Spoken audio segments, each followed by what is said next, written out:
Jamie and Christine have invested $30,000 in a water-run trommel, adding their own bush fixes to try and increase efficiency. So the mining standard out in this area is typically dry washing because of the lack of water and having to have it trucked in. But we have found that with the type of pay dirt that we have, it really is more beneficial to use water as opposed to dry washing.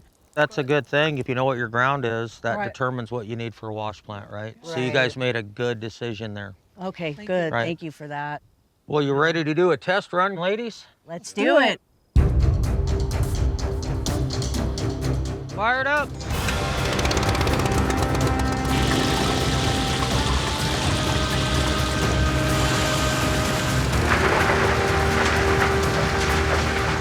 Here we go.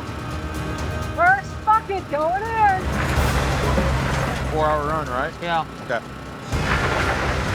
Pay dirt in Jamie and Christine's wash plant is fed through a 4-foot hopper into a double trommel called a reverse helix.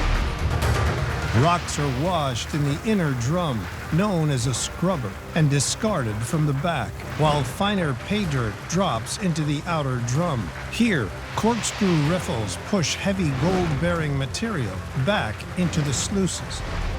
To conserve water, the entire system is on a closed circuit, with wastewater returning to the pond to be pumped back to the plant.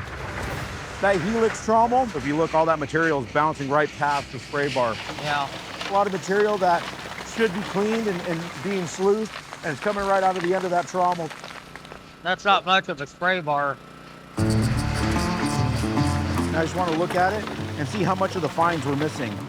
Uh-oh. Juano's over there checking our tailings, seeing panning. So look at all those fines right there. Almost every bit of that should have been sluiced.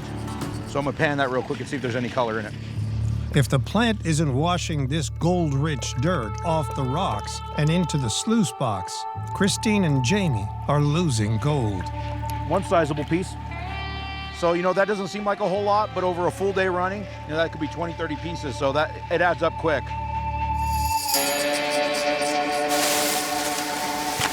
Oh, I'm sure that they're looking at the lack of water flow, keep everything running.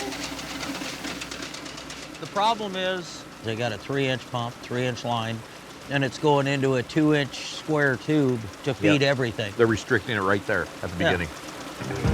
Jamie and Christine have fitted a narrow pipe to their trommel as a bush fix, so it uses less water.